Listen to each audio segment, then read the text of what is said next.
జై శ్రీరామ్. ఓం గం గణపతియే నమః. ఒక దేశానికి లేదా ఒక వ్యక్తికి రెండు రకాల శత్రువులు ఉంటారు. ఒకరేమో బహిర్గత శత్రువు, ఒకరేమో అంతర్గత శత్రువు. బహిర్గత శత్రువు అంటే అందరికి తెలిసిందే. భారతదేశానికి పాకిస్తాన్ బహిర్గత శత్రువు, ఓపెన్ సీక్రెట్.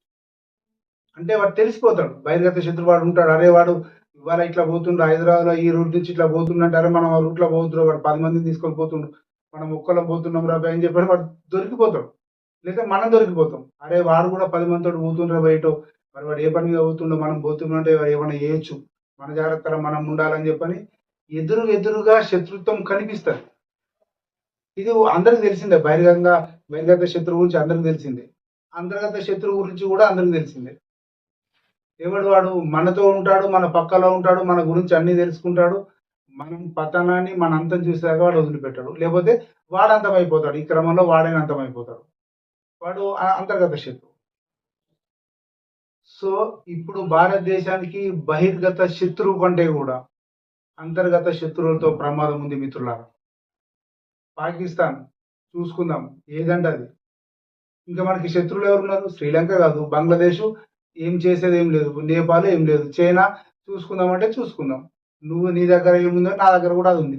విజయమో వీర స్వర్గమో. వానికి భయం వానికి ఉంటుంది, మన భయం మనకు ఉంటుంది. అంటే పాము భయం పాముకు ఉంటుంది, మనిషి భయం మనిషికి ఉంటుంది. ఎవరి తొగల వాళ్ళు, ఎవరి బతుకు వాళ్ళది. కాకపోతే కవించుకుంటాం, కవిస్తాను. నువ్వు కొడితే నేను కొడతా, నేను కొట్టకపోతే నువ్వు కొట్టవు, అంతే కదా. అది బహిర్గత శత్రువు తెలిసిపోతున్నాడు మనకు. ఇక మనకు బహిర్గత శత్రువులు అంటే ఎవరు లేరు, పాకిస్తాన్ చైనా తప్ప. భారతదేశానికి ప్రత్యేకించి బహిర్గత శత్రువులు లేదు. కానీ భారతదేశానికి అంతర్గతంగా కొన్ని కోట్ల మంది శత్రువులు తయారవుతున్నారు మిత్రులారా. ఇది ఆలోచించాలి. ఇది చాలా చాలా చాలా సీరియస్ గా ఆలోచించాల్సిన విషయము. ఈ సబ్జెక్ట్ ను అంత తొందరగా అంత ఈజీగా వదిలిపెట్టేది కాదు. ట్రైన్ జిహాద్ ఏమైపోతుంది భారతదేశం పరిస్థితి? లవ్ జిహాద్, ఒక కుటుంబము పెంచి పోషించుకున్న ఒక అమ్మాయిని, ఒక 20 ఏళ్ళు, 22 ఏళ్ళు, 18 ఏళ్ళు, ఎంతో కొన్ని సంవత్సరాలు కడుపులో పెట్టుకొని కాపాడుకున్న అమ్మాయిని ఒక దేని పేరు మీద లేకపోతే ఇంకా ఏదో ఆశ చూపెట్టో ఏదో చేసి ఆమెను మతం మార్చుకొని పెళ్లి చేసుకుంటే ఈ కన్న తండ్రి కడుపులో కోత ఎట్లా ఉంటుందో ఇప్పుడు భారతదేశం కూడా అదే పరిస్థితి ఉంది. ఎంతో వ్యవస్థ తయారు చేసి వ్యవస్థను సెట్ చేసుకుంటే ఇప్పుడు ఈ ఒక రాక్షసముఖ ట్రైన్ జిహాదులు అంటూ ముందు పడుతుంది. ఇది ఎంతవరకు కరెక్ట్?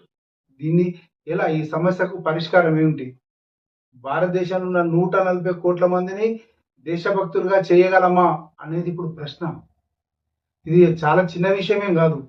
ప్రతి ఒక్కరిలో కూడా దైవం. ఇప్పుడు ఇజ్రాయెల్ ఉంది, ఇజ్రాయెల్లో ఎవరైనా కూడా మన దేశం గురించి ఆలోచిస్తాడు, మన తిండి గురించి ఆలోచించాడు. మన దగ్గర అది సాధ్యమా?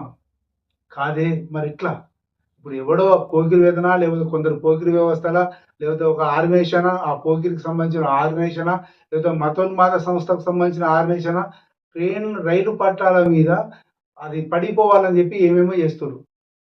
ఇనుప దిమ్మలు పెడుతున్నారు, సిమెంట్ దిమ్మలు పెడుతున్నారు, అక్కడ నిప్పురా చేసే వ్యవస్థను తయారు చేస్తున్నారు, గ్యాస్ సిలిండర్లు పెడుతున్నారు.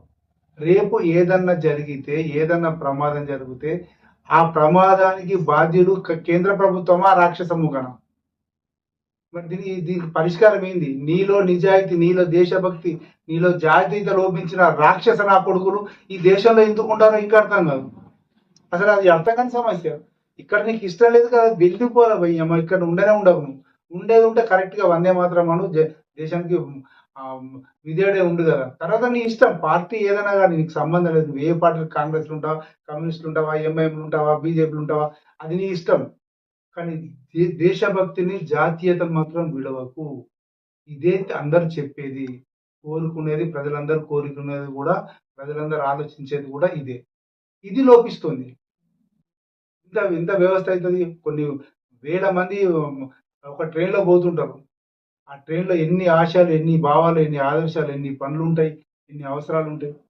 వాళ్ళ మీద ఎన్ని ఎంత జీవనం ఆధారపడి ఉంటుంది.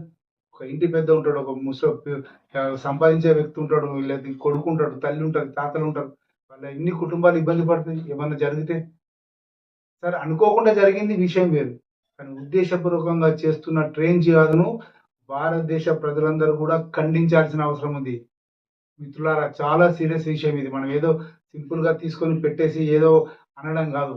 వెనుక చాలా పెద్ద కథ నడుస్తుంది. గతంలో జరిగిన యాక్సిడెంట్ల మీద కూడా, గతం జరిగిన ప్రమాదాల గురించి కూడా ఇప్పుడు రివ్యూ చేయాల్సిన అవసరం ఉంది. సెంట్రల్ గవర్నమెంట్ కానీ, లేకపోతే రైల్వే శాఖ కానీ.